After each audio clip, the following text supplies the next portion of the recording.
Նիկոլ Փաշինյանը այդ միջավայրում աճելով կարողացավ ի վերջո հեղափոխությունը իրականացնել եւ այն ինչ որ Լևոն Տեր-Պետրոսյանի երազանքներ,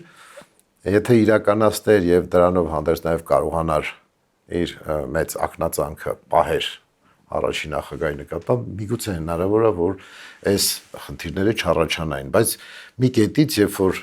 Նիկոլ Փաշինյանը չընդունեց Լևոն Տեր-Պետրոսյանի ընդունած կեցվածքը, հատկապես մարտի 1-ի դեպքերից հետո որոշակի հարաբերությունների մեջ, դրանից առաջ որոշակի կոալիցիաների հետ կապված կար հակասություն, որ Նիկոլ Փաշինյանը չէր ընդունում, որ այդ կոալիցիաները պետք է լինեն, ինքը ավելի շուտ գտնում էր, որ պետք է արժանապատվը պահել եւ դուրս չգալ դրանից, մնացած բոլոր պարագաներում պարտությունը սպասվում ընդդիմությանը այդ ժամանակ։ Ինքը գտավ, որ առաջին նախագահը չներեց, որ